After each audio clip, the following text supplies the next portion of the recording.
तो दोस्तों आज की इस वीडियो के अंदर मैं रिसेंटली नेटफ्लिक्स पर रिलीज हुई एक मूवी ब्लड रेड स्काई को एक्सप्लेन करूंगा। ये एक जर्मन एक्शन हॉरर फिल्म है और इस मूवी को आप नेटफ्लिक्स पर जाकर देख सकते हैं। तो मूवी स्कॉटलैंड के एक एयरपोर्ट में शुरू होती है जहां पर किसी ने एक कमर्शियल प्लेन को हाईजैक किया था। प्लेन के कॉकपिट में एक सिविलियन था जिसे एटीसी स्टाफ इंस्ट्रक्शन दे रहे थे। प्लेन ऑटो पायलट होने के कारण से आसानी से लैंड कर जाता है। अब यहाँ पर हम कर्नल एलन को देखते हैं जो कि एयरपोर्ट सिक्योरिटी का इंचार्ज होता है। मिलिट्री स्नाइपर्स के साथ प्लेन को चारों ओर से घेर लिया जाता है। अब कॉकपिट के अंदर बैठा हुआ पैसेंजर कर्नल एलन से ये कहता है कि वो कोई हाईजैकर नहीं है और उसको उतरने दिया जाए। अब एलन उसकी बात ना मानते हुए पहले पैसेंजर्स को छोड़ने के लिए कहता है। तभी प्लेन के कार्गो सेक्शन के इमरजेंसी डोर को खोलकर एक बच्चा बाहर आता है। इसका नाम एलियास होता है। मिलिट्री एलियास को बचाकर मेडिकल चेकअप के लिए ले जाते हैं जहां पर एक डॉक्टर उससे कुछ सवाल पूछने लगते हैं और यहाँ पर एलियास अपनी बैक स्टोरी कहने लगता है। एलियास और उसकी मॉम नाडिया यूरोप से न्यूयॉर्क जा रहे थे। एलियास को हम एक एयरपोर्ट में देखते हैं जहां पर वो अपने बैग्स को चेक इन करवाता है। उसे फरीद नाम का एक अरेबिक साइंटिस्ट बैग्स चढ़ाने में मदद करता है। एलियास की मॉम नाडिया को हम होटल के एक रूम में देखते हैं। देखने पर वो काफी बीमार लग रही थी। वो न्यूयॉर्क के अपने डॉक्टर से वीडियो कॉल पर बात करने लगती है जहां पर डॉक्टर उसे सारी फैसिलिटी दिखा रहा था। डॉक्टर की बातों से यहाँ पर ऐसा लगता है कि नाडिया को ब्लड कैंसर हुआ है। अब बैकग्राउंड में हम एक न्यूज रिपोर्ट को देखते हैं जहां पर कहा जा रहा था कि stock markets all time high पर है। Specially airline stocks highest valuation पर ट्रेड कर रहे हैं। शाम होने के बाद में नाडिया अपने रूम से बाहर आती है और अपने हेड को कवर करके एयरपोर्ट पर जाती है। फ्लाइट में चढ़ने से पहले वो वॉशरूम में अपने आप को एक इंजेक्शन लगाती है। हम देखते हैं कि उसकी हेल्थ काफी डेलिकेट थी और इस इंजेक्शन के बारे में हमको आगे पता चलेगा। एयरपोर्ट पर फरीद एंड एलियास की अच्छी जान पहचान हो जाती है। फरीद भी एलियास की फ्लाइट से ही न्यूयॉर्क जा रहा था। Later on Elias, Nadia, Farid and बाकी पैसेंजर्स प्लेन में बैठ जाते हैं और प्लेन टेक ऑफ करता है। अब प्लेन के अंदर हम पायलट्स को, स्टुवर्डेस को देखते हैं जहां पर 8 बॉल नाम का स्टुवर्ड भी था। आसान भाषा में कहूं तो ऑन बोर्ड क्रू। खैर आधी रात में नाडिया वॉशरूम जाकर आती है एंड वो बेहद कमजोर दिख रही थी। अब तभी हमको एक फ्लैशबैक दिखाया जाता है जहां पर हम नाडिया एंड उसके हस्बैंड निकोलाई को देखते हैं। एलियास तब एक बेबी था। ये फैमिली कहीं ट्रिप पर गई थी। अब वहां से वापस आते टाइम स्नोफॉल होने लगता है एंड उनकी कार रास्ते में खराब हो जाती है। निकोलाई अब कार से बाहर जाता है ताकि वो हेल्प ला सके। Now back to the present. Plane पर अब हम एक पैसेंजर को देखते हैं जो कि एक स्टॉक ट्रेडर था। प्लेन अटलांटिक ओशियन के बीच में था इसलिए प्लेन का वाईफाई कनेक्शन टूट जाता है जिससे ये ट्रेडर काफी चिढ़ने लगता है। तभी एक पैसेंजर 8 बॉल से झगड़ा करने लगता है। एक स्काई मार्शल उस आदमी को कोने में ले जाकर अच्छे से पूछताछ करता है। यहाँ पर 8 बॉल उस मार्शल पर हमला करके उसे चाकू से मार डालता है। अब असल में इस प्लेन के अंदर कई सारे टेररिस्ट थे जिन्होंने प्लेन हाईजैक करने का प्लान बनाया था। सभी टेररिस्ट अब सामने आते हैं और दूसरे मार्शल्स को भी मार डालते हैं। इनके लीडर का नाम बर्ग था। प्लेन के को पायलट बेस्टियन भी इनसे जुड़ा हुआ था। उसने पहले ही पायलट को मार डाला था। वो अब कॉकपिट खोलकर बर्ग को अंदर बुलाता है। प्लेन के अंदर 8 बॉल एंड कार्ल सभी पैसेंजर्स को गन तानकर उन्हें इकोनॉमी क्लास में भेज देते हैं। एलियास यहाँ पर डरा हुआ था। वो प्लेन के मैनुअल को पढ़कर अपनी मॉम से कार्गो सेक्शन में छुपने की बात करता है। वो बिना सोचे वहां पर जाने लगता है। नाडिया भी उसके पीछे जाती है जिसे 8 बॉल देख लेता है। ये आदमी थोड़ा सा साइको था इसलिए वो नाडिया पर गोली चलाता है जिससे वो मारी जाती है। अब कार्ल इस चीज को देखकर 8 बॉल को डांटता है एज वो कम से कम कैजुअलिटी चाहते थे। अब इस चीज को देखकर एलियास रोने लगता है और कार्ल उसको अपनी सीट पर वापस बैठा देता है।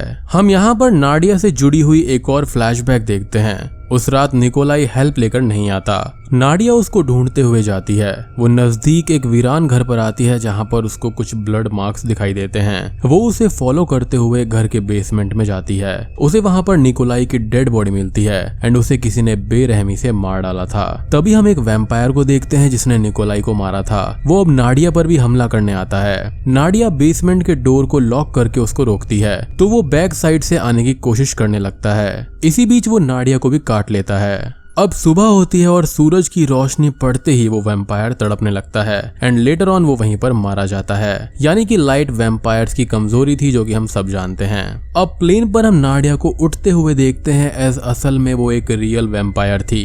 ये वैम्पायर्स जल्दी से हील हो सकते थे इसलिए गोलियों का नाडिया पर कुछ भी असर नहीं हुआ था। यहाँ पर वो ब्लड कैंसर से पीड़ित नहीं थी, बल्कि वो एक वैम्पायर थी एंड मे बी वो डॉक्टर उसके ब्लड पर रिसर्च करना चाहते होंगे।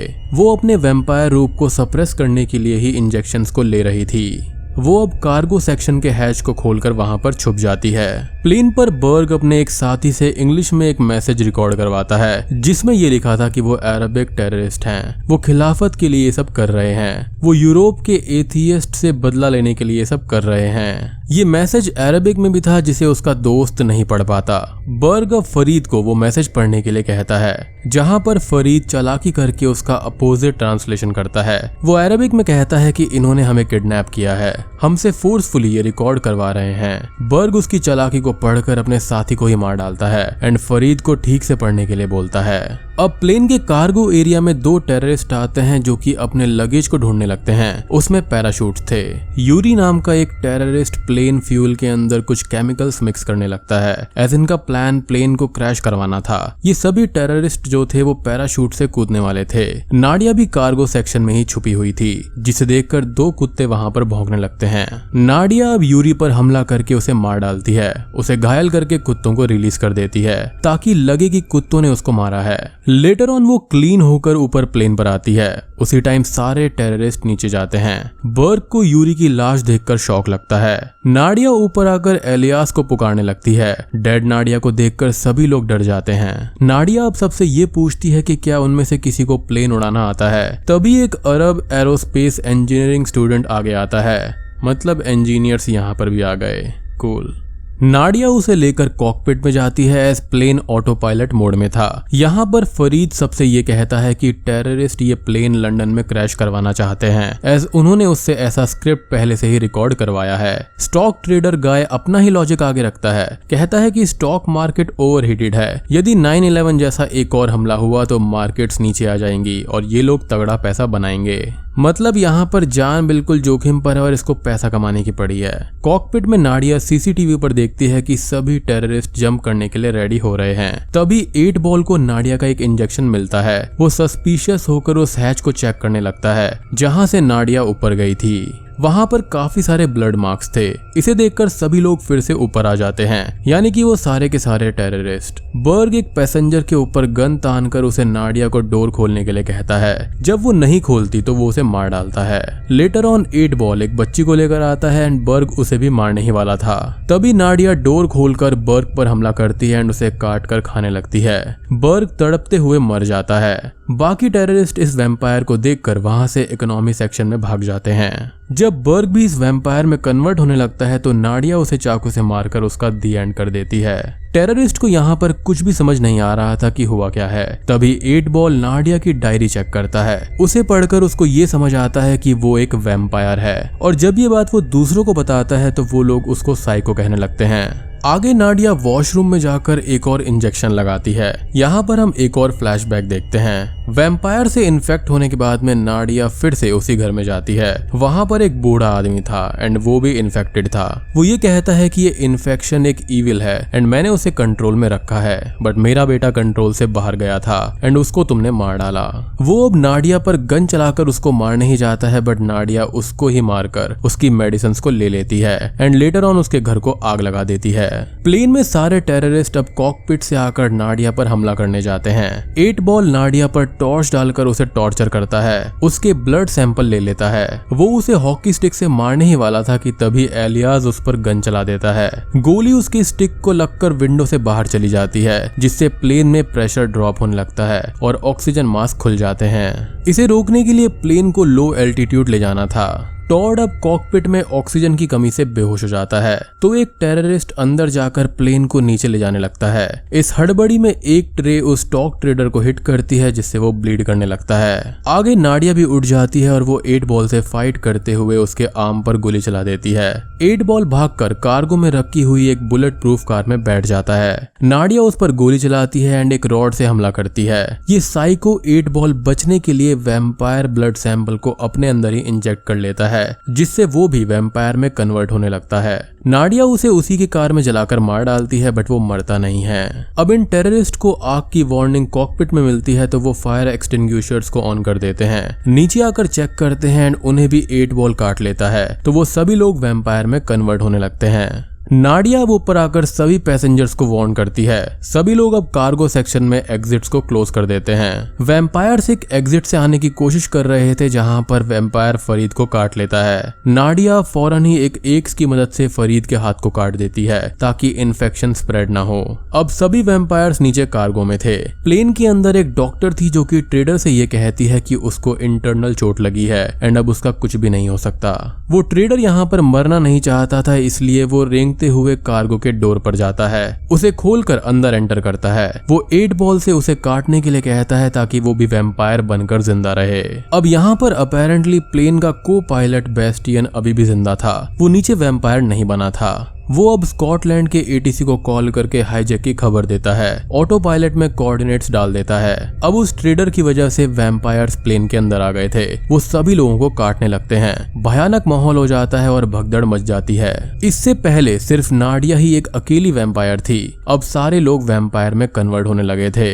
इन्हें अब प्लेन से नीचे जाने देना खतरे से खाली नहीं था, एज इससे वैम्पायर पैंडेमिक होने का खतरा था। यहाँ पर टेररिस्ट ने प्लेन के अंदर बॉम्ब भी रखे हुए थे, जिसका रिमोट एक टेररिस्ट के पास में था जो कि नीचे कार्गो में मरा पड़ा था। वहां पर जाने के लिए कॉकपिट से रास्ता था जो कि छोटा था, इसलिए नाडिया के मना करने के बावजूद भी एलियास उस रास्ते से कार्गो में जाता है। उस टेररिस्ट की बॉडी से रिमोट को लेकर आता है। तभी 8 बॉल उसको देख लेता है और उसकी ओर हमला करने के लिए आगे बढ़ने लगता है। नाडिया इस चीज को सीसीटीवी में देख रही थी। वो को पायलट को काट कर वॉयलेंट बन जाती है क्योंकि प्लेन ऑटो पायलट मोड पर था एंड लैंड भी कर सकता था, इसलिए अब को पायलट की जरूरत नहीं थी। तो नाडिया उसे मारकर 8 बॉल से फाइट करने जाती है। एलियास यहाँ पर कार्गो का इमरजेंसी डोर खोलता है जिससे सूरज की रोशनी प्लेन में आने लगती है, तेज हवा भी आने लगती है। फरीद प्लेन को कुछ पल के लिए ऑटो पायलट मोड से निकालकर टिल्ट करता है, जिससे तड़पता हुआ 8 बॉल फ्लाइट से नीचे गिर जाता है। नाडिया यहाँ पर अब काफी वीक हो गई थी। प्लेन लेटर ऑन स्कॉटलैंड के एयरफोर्स बेस पर उतारा जाता है, यानी प्लेन के कॉकपिट के अंदर अब फरीद था और ये स्टार्टिंग सीन है।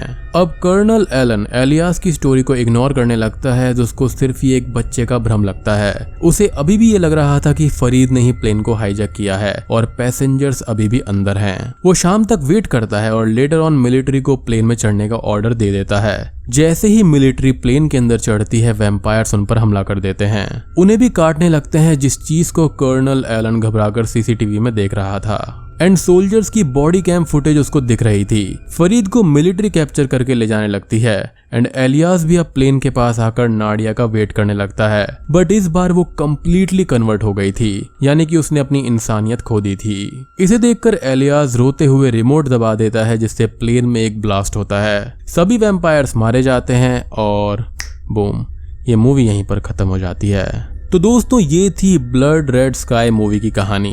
टू बी ऑनेस्ट, जब इसका ट्रेलर आया था तो मैं काफी ज्यादा एक्साइटेड था, लेकिन पर्सनली मुझे ये काफी सिंपल मूवी लगी। मतलब कि आप इसको एक बार देख सकते हैं। अगर आप ये सोच रहे हैं कि आपको यहाँ पर कुछ नया जानने को मिलेगा या फिर कोई नया कॉन्सेप्ट होगा, तो ऐसा बिल्कुल भी नहीं है। तो वीडियो अच्छी लगी हो तो लाइक कर देना, चैनल पर नए हैं तो सब्सक्राइब कर दीजिए। तो मैं आप सबको मिलता हूँ अगली वीडियो के साथ में, तब तक के लिए।